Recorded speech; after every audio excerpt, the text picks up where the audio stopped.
Olá! Hoje a gente vai analisar umas respostas bem interessantes de inteligência artificial para dilemas éticos extremos. Aqueles famosos problemas do bonde, sabe? Exato. A ideia aqui não é achar a resposta certa, porque talvez nem exista, né? Mas sim entender como uma IA pensa. Qual lógica ela usa quando a decisão é difícil mesmo. Perfeito. E o ponto de partida é o cenário clássico, né? Tem um bonde desgovernado, vai atingir 5 pessoas. Você pode puxar uma alavanca e desviar. Só que aí ele atinge uma pessoa que está em outro trilho. O que se faz? Clássico dos clássicos. E qual foi a resposta mais comum da IA nesses primeiros cenários, assim, a padrão? Olha, a resposta predominante foi desviar o bonde. Tipo, salvar 5 vidas, mesmo que custe uma. A justificativa quase sempre foi minimizar o dano total. Bem utilitarista. Ok, utilitarista. Mas vamos desembrulhar isso melhor, porque a simplicidade acaba aí, né? A coisa começa a ficar bem mais complexa quando a gente mexe nos detalhes. Com certeza, uma variação que já complica é a do suborno. Imagina que aquela pessoa que está sozinha no outro trilho oferece, sei lá, muito dinheiro para você não puxar a alavanca para o lado dela. Hum. E aí Dinheiro na equação muda a lógica da IA. muda bastante. A maioria das IAs recusou o suborno, sabe? O argumento era que não se pode colocar um preço na vida, tipo, comoditizar. Entendi. Não transformar a vida em mercadoria. Isso, mas curiosamente teve uma resposta que aceitou. Ponderou que, bom, talvez o dinheiro pudesse fazer um bem maior depois. Nossa, que divisão!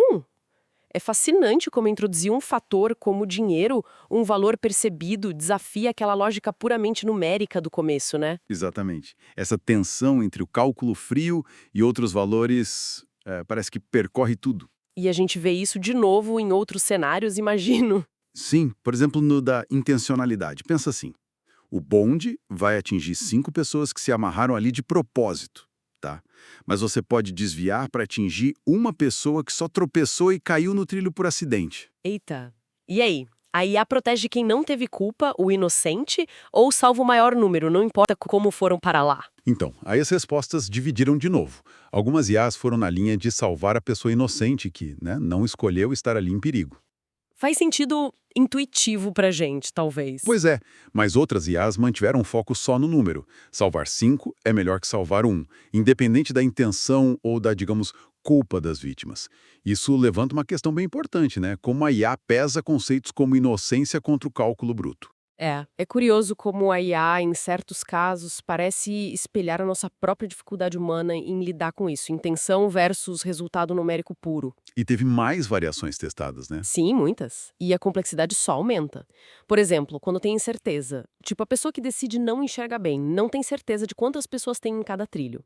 E como a IA reage à dúvida. Aí também dividiu. Algumas agiram com base na melhor estimativa que tinham, tipo, no chute mais provável. Outras, meio que paralisaram. Não conseguiam decidir sem ter certeza absoluta. Nossa! E dilemas sobre o valor das vidas, tipo, 5 idosos contra um bebê. De novo, divisão total. Algumas seguiram a lógica numérica. 5 é mais que um. Outras priorizaram o bebê, falando em potencial de vida, sabe? E algumas simplesmente disseram que não podiam fazer essa escolha. Se recusaram a escolher. Exato.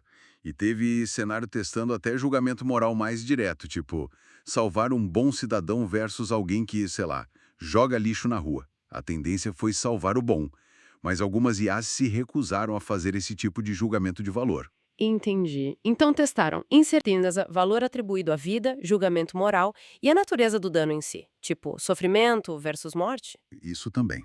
Por exemplo, acelerar o bonde para diminuir o sofrimento da vítima, mesmo que isso signifique intervir ativamente para causar a morte. Ou distribuir o dano. Uma pessoa perder 50 anos de vida versus 5 pessoas perderem 10 anos cada uma. E nesse caso da distribuição? Aí a IA geralmente preferiu distribuir o dano, menos impacto concentrado. Então, se a gente junta tudo isso, qual o padrão que emerge? Olha, o padrão que fica claro é uma tensão constante, sabe?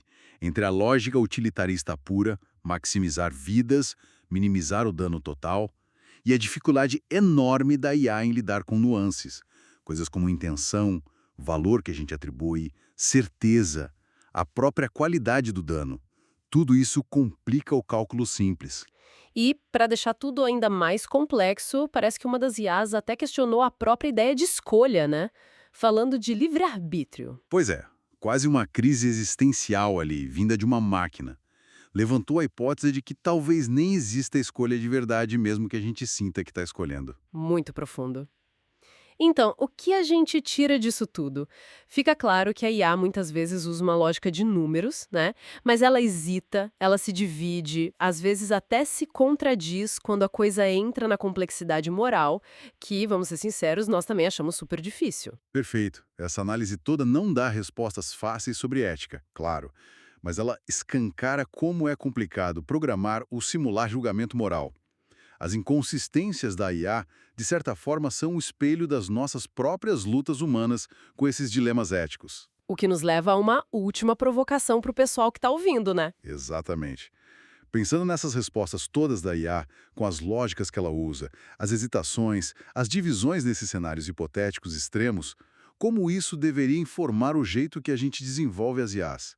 E, talvez mais importante, como a gente decide confiar nelas para tomar decisões no mundo real? Um mundo onde, convenhamos, as situações raramente são tão preto no branco quanto o problema de bonde. Fica aí a reflexão.